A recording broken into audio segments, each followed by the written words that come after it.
జూబ్లీహిల్స్ లో కాంగ్రెస్ విజయం దాదాపు ఖరారైంది. ఇప్పటి వరకు 9 రౌండ్ల ఓట్ల లెక్కింపు కంప్లీట్ అయింది. ఇక చివరి రౌండ్ ఒకటే మిగిలి ఉంది. ఇప్పటి వరకు విడుదలైన అన్ని రౌండ్లలో హస్తం పార్టీ స్పష్టమైన ఆధిక్యత కనబరిచింది. రౌండ్ కు హస్తం పార్టీకి భారీ మెజారిటీ పెరుగుతూ వస్తుంది. ప్రస్తుతం కాంగ్రెస్ అభ్యర్థి నవీన్ యాదవ్ 19,619 ఓట్ల లీడ్ లో కొనసాగుతున్నారు. బైపోల్ ఫలితాలపై తెలంగాణ మంత్రులు స్పందించారు. నవీన్ యాదవ్ గెలుపు ఖాయమైందని పొన్నం ప్రభాకర్ గౌడ్ అన్నారు. ఓటమి భయంతో బీఆర్ఎస్ ఎన్నో ఆరోపణలు చేసిందని, కాంగ్రెస్ కు మంచి మెజారిటీ వస్తుందని పొన్నం చెప్పారు. 2 సార్లు ఓడినా ప్రజల్లో ఉంటూ మంచి పేరు తెచ్చుకున్న నవీన్ ను జూబ్లీహిల్స్ ప్రజలు ఆదరించారని కొండా సురేఖ తెలిపారు. గెలుపు తర్వాత నవీన్ ప్రజల మంచిలాగే ఉండాలన్నారు.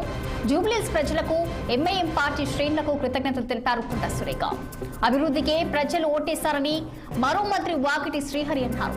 జూబ్లీహిల్స్ అభివృద్ధిని బాధ్యతగా తీసుకుంటున్నామన్న ఆయన ఈ ఎన్నికలను కేటీఆర్ రెఫరెండం గా భావిస్తారా అని క్వశ్చన్ చేశారు. ప్రజల నమ్మకాన్ని బీఆర్ఎస్ కోల్పోయిందని వాకిటి శ్రీహరి వ్యాఖ్యానించారు.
జూబ్లీహిల్స్ లో కాంగ్రెస్ విజయం దాదాపు ఖరారైంది. ఇప్పటి వరకు 9 రౌండ్ల ఓట్ల లెక్కింపు కంప్లీట్ అయింది. ఇక చివరి రౌండ్ ఒకటే మిగిలి ఉంది. ఇప్పటి వరకు విడుదలైన అన్ని రౌండ్లలో హస్తం పార్టీ స్పష్టమైన ఆధిక్యత కనబరుచుంది. రౌండ్ కు హస్తం పార్టీకి భారీ మెజారిటీ పెరుగుతూ వస్తుంది. ప్రస్తుతం కాంగ్రెస్ అభ్యర్థి నవీన్ యాదవ్ 19,619 ఓట్ల లీడ్ లో కొనసాగుతున్నారు. బైపోల్ ఫలితాలపై తెలంగాణ మంత్రులు స్పందించారు. నవీన్ యాదవ్ గెలుపు ఖాయమైందని పొన్నం ప్రభాకర్ గౌడ్ అన్నారు. ఓటమి భయంతో బీఆర్ఎస్ ఎన్నో ఆరోపణలు చేసిందని, కాంగ్రెస్ కు మంచి మెజారిటీ వస్తుందని పొన్నం తెలిపారు. 2 సార్లు ఓడినా ప్రజల్లో ఉంటూ మంచి పేరు తెచ్చుకున్న నవీన్ ను జూబ్లీహిల్స్ ప్రజలు ఆదరించారని కొండా సురేఖ తెలిపారు. గెలుపు తర్వాత నవీన్ ప్రజల మంచిలాగే ఉండాలన్నారు. జూబ్లీహిల్స్ ప్రజలకు, ఎంఐఎం పార్టీ శ్రేణులకు కృతజ్ఞతలు తెలిపారు కొండా సురేఖ.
జూబ్లీహిల్స్ ఉప ఎన్నికల్లో కాంగ్రెస్ అభ్యర్థి నవీన్ యాదవ్ జయకేతనం ఎగిరేశారు. బీఆర్ఎస్ అభ్యర్థి మాగంటి సునీతపై భారీ మెజారిటీతో ఘన విజయం సాధించారు. గతంలో ఇక్కడి నుంచి 2 సార్లు పోటీ చేసి ఓడిన నవీన్ ఈసారి ఉప ఎన్నికల్లో సత్తా చాటారు. దాదాపు 25,000 ఓట్ల మెజారిటీతో జూబ్లీహిల్స్ అడ్డాలో కాంగ్రెస్ జెండా పాతారు.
జూబ్లీహిల్స్ లో కాంగ్రెస్ విజయం దాదాపు ఖరారైంది. ఇప్పటి వరకు 9 రౌండ్ల ఓట్ల లెక్కింపు కంప్లీట్ అయింది. ఇక దీనిపై మరింత సమాచారం మా senior correspondent Mahender Reddy phone line లో అందించేందుకు సిద్ధంగా ఉన్నారు. చెప్పండి మహేందర్, మరి ప్రస్తుతం అయితే కాంగ్రెస్ విజయం దాదాపు ఖరారైనట్టు తెలుస్తుంది. ఇప్పటి వరకు 9 రౌండ్లు పూర్తి చేసుకుంది. ఓన్లీ ఒక రౌండ్ మాత్రం చివరిగా మిగిలి ఉంది. మరి దీనిపైన పూర్తి డీటెయిల్స్ అంటే ఇక జూబ్లీహిల్స్ ఉప ఎన్నిక ఫలితాలు దాదాపు తెలిసినట్టు 24,000 పైచిలకు మెజార్టీతో కాంగ్రెస్ పార్టీ అభ్యర్థి నవీన్ యాదవ్ అయితే ముందంజలో ఉన్నాడు. అంటే గెలిచాడు కూడా అని చెప్పొచ్చు. 10 రోజులు లెక్కింపు ప్రక్రియ పూర్తిగా చేసేసారు దాదాపుగా. ఇక ఇప్పటికే కాంగ్రెస్ శ్రేణుల్లో సంబరాలు అయితే ఉంది. గాంధీ భవన్ వేదిక కావచ్చు, నవీన్ యాదవ్ ఇంటి వద్ద కావచ్చు, కొత్తగా సంబరాలు అయితే జరుపుతున్న పరిస్థితి కనిపించింది. అంటే నవీన్ యాదవ్ ఓడిపోతూ ప్రజెంట్ అయితే భారీ మెజార్టీతో తను గెలవడం జరిగింది. ఇప్పటికే నవీన్ యాదవ్ 2 సార్లు అక్కడ కంటెస్ట్ చేయడం జరిగింది. ఆ జూబ్లీ నియోజకవర్గం నుంచి ఈ 2 సార్లు కూడా తనకు ప్రభావం అదే ఘోరంగా ఓడిపోవడం కూడా జరిగింది. అంటే ఇప్పుడు తను ఎన్నిసార్లు కంటెస్ట్ చేసినందుకు ఒకవైపు సానుభూతి అనుకోవచ్చు, మరోవైపు కాంగ్రెస్ పార్టీని చూడొచ్చు, మొత్తంగా ముఖ్యమంత్రి రేవంత్ రెడ్డి ఎవరంటే తను చేసినటువంటి తీరు కావచ్చు, మొత్తంగా ఎలక్షన్ అనేది చాలా అంటే అందరూ ఊహించిన దానికన్నా భిన్నంగా జరిగిందని చెప్పొచ్చు. సానుభూతి పని చేస్తుంది ఇక్కడ. మాగంటి గోపీనాథ్ మాగంటి గోపీనాథ్ చనిపోయారు కాబట్టి ఆయన భార్యకు సీట్ ఇవ్వడం జరిగింది. మరి ఇక తనే గెలుస్తారని అందరూ అభిప్రాయపడ్డారు. ఆ సానుభూతికి ఎక్కువ ప్రయాటిస్తారంటారు. కానీ దానికి భిన్నంగా ఇక్కడ జరిగిందని చెప్పొచ్చు. చాలా అంటే ఎవరు అంటే రేవంత్ రెడ్డి చేసినటువంటి ముఖ్యమంత్రి రేవంత్ రెడ్డి ఇక్కడ చాలా సీరియస్ గా తీసుకున్నారు. సీట్ పైన తాను ఇప్పటికే మంత్రులకు డివిజన్ల వారిగా బాధ్యతలు అప్పగించడం అన్ని కూడా మొత్తం ప్రతిదీ కూడా ఆయన పర్యవేక్షిస్తూ వచ్చారు. చాలా క్రియాశీలకంగా దీనిపైన పనిచేసినటువంటి పరిస్థితి. తనకి ముందు రోజు అంటే ఇటు ముస్లింల ఓట్లు కూడా తనకు వ్యతిరేకత కావద్దు, ముస్లింల ఏ రకం వ్యతిరేకత ఉండొద్దు అన్నట్టుగా 2 రోజుల ముందు అజారుద్దీన్ కు మంత్రి పదవి ఇవ్వడం, ఇవన్నీ చాలా వరకు కూడా రేవంత్ రెడ్డి చాలా అదే పగడ్బందీగా ఈ ఎలక్షన్ అయితే తెలిసారని చెప్పొచ్చు. మొత్తానికి అన్ని కలిసి వచ్చాయి. కాంగ్రెస్ పార్టీకి ఖచ్చితమైనటువంటి మెజారిటీతో 25,000 మెజారిటీతో కాంగ్రెస్ పార్టీ అభ్యర్థి నవీన్ యాదవ్ అయితే గెలుపొందారు. ఇక ఇప్పుడిప్పుడే అంటే స్టేడియం నుంచి బయటకు వస్తున్నటువంటి కాంగ్రెస్ స్టేడియం నుంచి బయటకు వస్తున్నటువంటి సునీత నిగ్గింతోనే కాంగ్రెస్ పార్టీ విజయం సాధించారని బీఆర్ఎస్ అభ్యర్థి అయితే ఆరోపిస్తున్నారు. మహిళపై ఇంత అన్యాయం చేయడం సిగ్గుచేయని కూడా ఆయన వ్యాఖ్యానించారు. రౌడీ రాజ్యంగా ఈ ఉప ఎన్నిక జరిగింది అన్నట్టుగా కూడా తాను మాట్లాడడం జరిగింది. మొత్తానికి 24,000 ఆధిక్యంతో అయితే నవీన్ యాదవ్ బయటికి రావడం జరిగింది. ఇది బీఆర్ఎస్ ఈ రకంగా మాట్లాడితే బీజేపీ లంక దీపక్ రెడ్డి కూడా ఇది కుక్కర్లు, ప్రెజర్ కుక్కర్లు, చీరలు, డబ్బులు ఇచ్చి ఓటర్లను ప్రభావితం చేస్తున్నారు. ఈ గెలుపు అనేది ఒక గెలిపేనా అన్నట్టుగా తాను మొదట అంటే 6వ రౌండ్ నుంచి మొత్తం బయటకు వచ్చేసినట్టు కౌంటింగ్ ప్రాంతం నుంచి బయటికి రావడం జరిగింది. మొత్తానికి కాంగ్రెస్ పార్టీ ఏమన్నా ఆరోపిస్తే కాంగ్రెస్ పార్టీ మాత్రం ఒక ఒక మెజార్టీతో అయితే బయటపడిందని చెప్పొచ్చు. దీనికి అన్ని రకాలుగా సహాయ సహకారాలు కావచ్చు, ఇటు బీసీ సంఘాలు కావచ్చు, ఇటు కాంగ్రెస్ పార్టీకి ఎంఐఎం సపోర్ట్ కావచ్చు, అంటే ప్రత్యేక సపోర్ట్ కావచ్చు, సినిమా ఇండస్ట్రీ నుంచి సపోర్ట్ కావచ్చు, అదేవిధంగా జూబ్లీ కృష్ణానగర్ ఈ ప్రాంతంలో దాదాపు సినీ ఆర్టిస్టులు ఉంటారు. ఈ సినీ ఆర్టిస్టుల సంఘాలు కూడా నవీన్ యాదవ్ సపోర్ట్ చేయడం, ఇక నటుడు సుమన్ అంటే సీనియర్ నటుడు సుమన్ కూడా దాదాపు ఆయన ప్రతి రోజు కూడా నవీన్ యాదవ్ తోనే ప్రచారం చేయడం జరిగింది. సో చాలా వరకు సినిమా వాళ్ళు కావచ్చు, ఇటు స్థానిక కావచ్చు అందరుగా ప్రభావితం అయితే అయ్యారు. మొత్తం లోకల్ పోల్ మేనేజ్మెంట్ చేయడంలో కాంగ్రెస్ మాత్రం సక్సెస్ అని చెప్పొచ్చు. ఖచ్చితంగా దీని ఊహించిన రిజల్ట్ అయితే కాదు. ఒకవేళ గెలిచినా స్వల్ప మెజార్టీ ఉంటుంది, 8,000 లేదా 9,000 మెజార్టీ, అంటే 10,000 లోపల మెజార్టీతోనే ఎవరు గెలిచినా ఉంటుంది అనుకున్నారు. కానీ ఇంత భారీ మెజార్టీతో గెలవడం అనేది సెన్సేషన్ అని చెప్పొచ్చు. మొత్తానికి 10 రౌండ్లలో 24,000 మెజార్టీతో కాంగ్రెస్ పార్టీ అభ్యర్థి నవీన్ యాదవ్ అయితే గెలుపొందడం జరిగింది. ఇక దాదాపు జోష్ అనేది కాంగ్రెస్ పార్టీలో నయా జోష్ అనేది వచ్చింది. దీంట్లో ఈ గెలుపు అంటే ఒక కాంగ్రెస్ కు మద్దతు ఇచ్చిన పార్టీలతో పాటు కాంగ్రెస్ పార్టీ కూడా సంబరాలు జరుపుకున్న పరిస్థితి ప్రజలు మనం చూస్తూనే ఉన్నాం. ఒక్కొక్కరుగా తాము అయితే ఏ డివిజన్ లో ఏ మంత్రి అయితే ఇలా పనిచేశాడో డివిజన్ల వారిగా వచ్చినటువంటి మెజార్టీ బట్టి కూడా ఆ డివిజన్లకు ఇన్ఛార్జ్ గా వెలిసినటువంటి మంత్రులకు స్వీట్లు తినిపిస్తూ ఇటు చూసినటువంటి అభినందిస్తున్నటువంటి విజువల్ కూడా మనం చూస్తూనే ఉన్నాం. సో ఖచ్చితంగా కాంగ్రెస్ పార్టీ ఇక జూబ్లీస్ అడ్డాగా ఉండిపోతుంది అనే దానికైతే ఇది ఒక సూచిక అని చెప్పొచ్చు.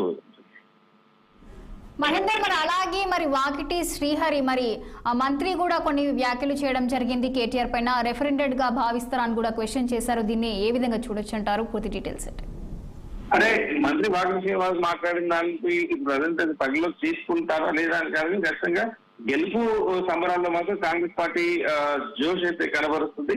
ఇక ఇప్పుడు రాజకీయ గెలుపోవడం సందర్భంలో భావోద్వేగాల స్పీచ్లు వాళ్ళు కూడా వీళ్ళు కూడా సాగిపోతుంది. ఇప్పటికీ కేవలం రౌడీతోనే గెలిచారని బాగా చెప్పడం, డబ్బులు విపరీతంగా పంచారు కాబట్టి గెలిచారని బీజేపీ అభ్యర్థి దగ్గర దీపక్ రెడ్డి చెప్పడం, ఇప్పుడు శ్రీనివాస్ కూడా ఇలా మాట్లాడడం, ఇవన్నీ కూడా భావోద్వేగాలకు పంపించిన విషయాలు. కానీ దీని గెలుపుని వాళ్ళు ఇక సెలబ్రేట్ చేసుకుంటున్న పరిస్థితి కనిపిస్తుంది. సో ఇంకా అంటే 10 రోజులు అఫీషియల్ గా కూడా ఇక సేపట్లో పూర్తిగా మెజార్టీని తెలియజేసే అవకాశం ఉంది. 24,000 పైసలకు ఓట్లతో మాత్రమే బయటపడే అవకాశం ఉంది. గెలుపు సంబరాలు జరుపుకునే అవకాశం అయితే కనిపిస్తుంది. Right, thank you for the updates Mahender.